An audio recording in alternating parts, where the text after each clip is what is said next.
तो स्वागत है दोस्तों मेरे इस नए वीडियो में। जैसे कि आप सब जानते हैं, मैं हूं आपका दोस्त एंड होस्ट सतवारसी और आप देख रहे हैं अर्शद रेलवे। तो बहुत सारे लोगों का ये जानना था कि बहुत सारे ट्रेन एक्सीडेंट जो हो रहे हैं वो किस वजह से हो रहे हैं और कैसे उसको रोका जा सकता है। ठीक है, तो आज का हम लोग का यही टॉपिक रहेगा कि ट्रेन एक्सीडेंट जो इतने बढ़ गए हैं, मतलब कि आप देखेंगे अगर एक साल का डाटा तो बहुत सारे ट्रेन एक्सीडेंट हुए हैं। तो चलिए चलते हैं उसके बारे में जानते हैं।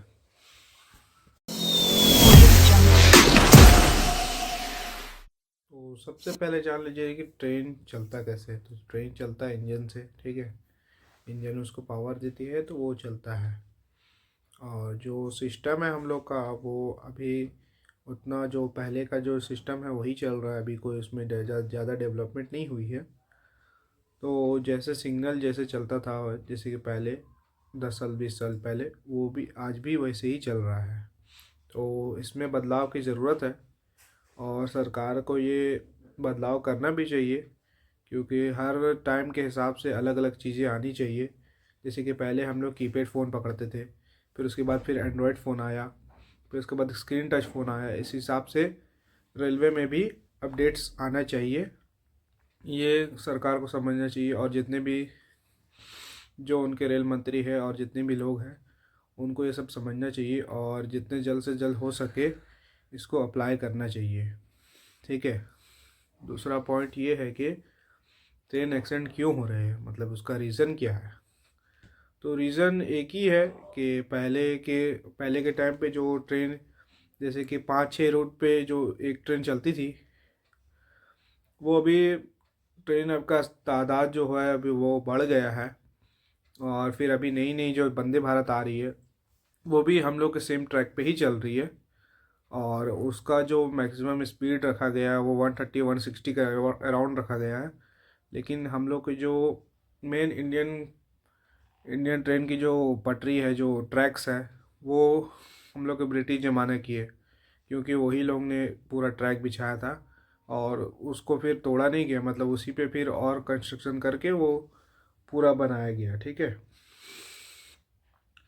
इसलिए वो अभी थोड़ी आउटडेटेड हो गई है, तो उसको थोड़ा अपडेट की ज़रूरत है।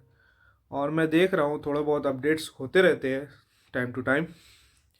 लेकिन सरकार और ये इस लोग को समझना चाहिए कि थोड़ा और इसमें ध्यान देने की ज़रूरत है, क्योंकि एक आदमी की भी जान बहुत कीमती होती है। तो हम लोग जो इतना भी है सब ज़्यादातर ट्रेन से ही सफ़र करते हैं और अगर हम लोग में से किसी का भी कुछ दुर्घटना हो जाता है तो हम लोग को बहुत दुख लगता है, सच में दिल से दुख लगता है।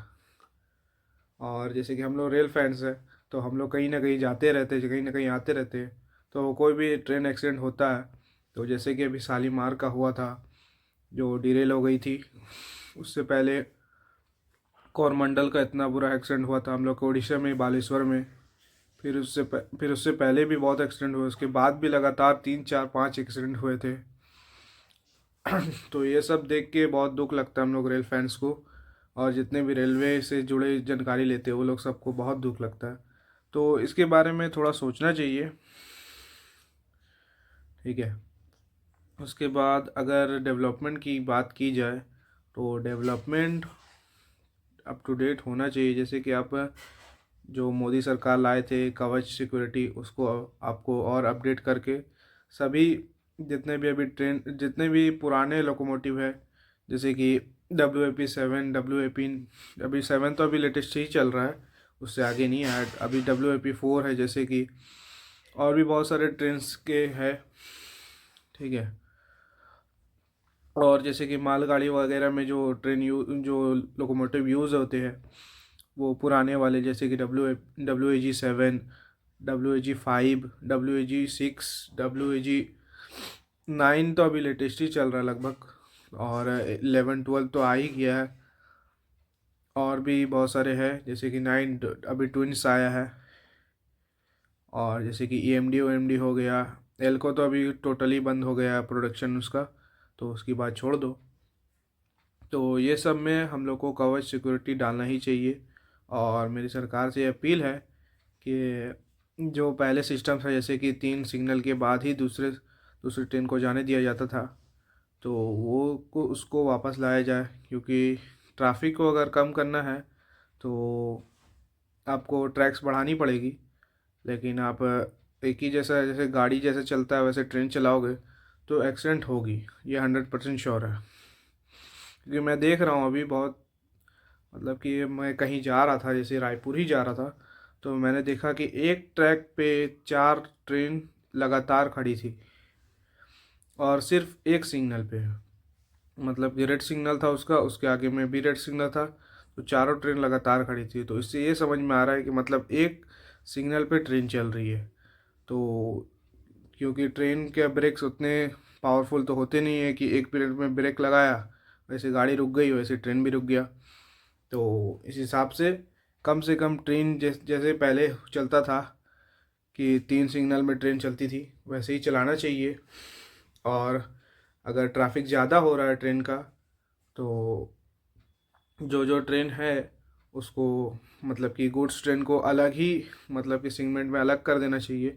और जितने भी एक्सप्रेस और मेल ट्रेन्स है उसको अलग से ट्रैक बना के उसमें चलाना चाहिए, क्योंकि उसकी स्पीड भी बहुत कम होती है, क्योंकि ट्रैफिक ज़्यादा रहता है तो स्पीड कम हो जाती है ऑटोमेटिक।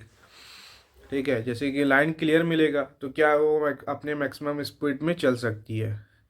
जैसे कि मैक्सिमम स्पीड आपका, अभी तो ज़्यादातर ट्रेन एलएचबी हो गई है, जो पहले जो आती थी आईसीएफ उसकी टॉप स्पीड थी 130।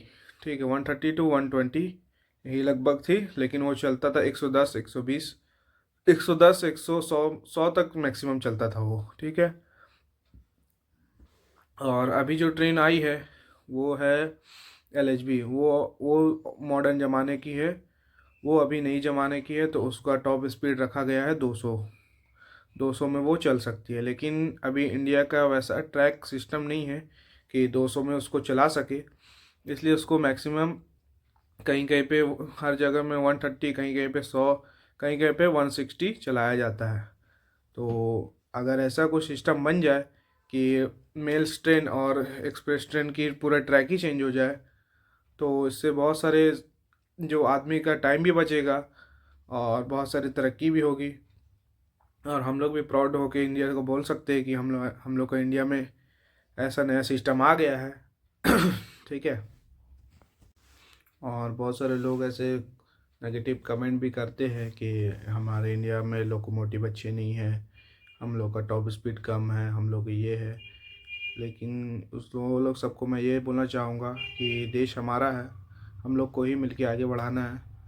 तो जितना ज़्यादा हो सके खुद से ही मेहनत करो और ख़ुद को इतना काबिल बना दो कि दूसरा कंट्री के लोग आपसे आके काम सीखें। जैसे कि हम लोग का अभी सबसे पावरफुल लोकोमोटिव अभी हम लोग का चल रहा है वैग 12, जो कि आपका 12,000 हॉर्स पावर का है। ठीक है, वो अभी समझ लीजिए वर्ल्ड का नंबर 1 पावरफुल लोकोमोटिव है। तो इसके वजह से हम लोग को प्राउड होना चाहिए अपने ऊपर कि हम लोग इंडियंस है। ठीक है, कभी भी अपने आप को कम नहीं समझना चाहिए, कमी हम में है, हमारे देश में नहीं। हम लोग अगर चाहेंगे तो हमारे देश को यहाँ से यहाँ ले जा सकते हैं। ठीक है, और जो लोग बोलते हैं कि ट्रेन इतना एक्सीडेंट होता है तो उसके पीछे भी रीज़न होता है, क्योंकि हम लोग का जो इंडिया का एनवायरनमेंट है, जो हम लोग का मौसम जैसे चेंज होता है वो बहुत जल्दी बहुत तब्दीली से होता है, बाकी सब जगह ऐसा नहीं होता है। और भी बहुत सारे रीज़न्स होते हैं, जैसे कि अभी ठंड के मौसम चल रहा है तो ठंड के मौसम में बहुत सारी ट्रेन लेट चलती है, बहुत सारी ट्रेन। तो उसकी वजह से भी सब मजाक उड़ाते हैं कि तुम्हारी ट्रेन तो इतना इतना लेट चलती है ऐसे वैसे। तो अगर कुहासा की वजह से दिखेगा ही नहीं तो लोकोमोटिव आगे कैसे बढ़ेगा और ड्राइवर चलाएगा कैसे, सोचने वाली बात है।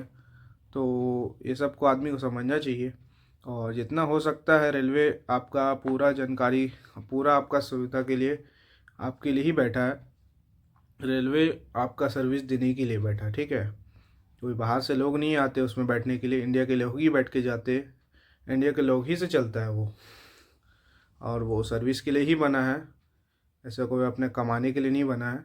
ठीक है, और आशा करता हूँ वीडियो आपको अच्छा लगा होगा, और अगर इन्फॉर्मेशन अच्छा लगा होगा तो लाइक सब्सक्राइब जरूर करिएगा और कमेंट में अपना राय बताइएगा जल्दी से। वो आपका कुछ डाउट हो, कुछ भी पूछना हो तो कमेंट सेक्शन में ज़रूर पूछिएगा, मैं हो सकूँगा तो जल्द से जल्द रिप्लाई देने की कोशिश करूँगा। आशा करता हूँ वीडियो आपको अच्छा लगा होगा तो लाइक और सब्सक्राइब जरूर करिएगा। मिलते हैं फिर नए ब्लॉग में, तब तक के लिए बाय। जय हिंद, वंदे मातरम।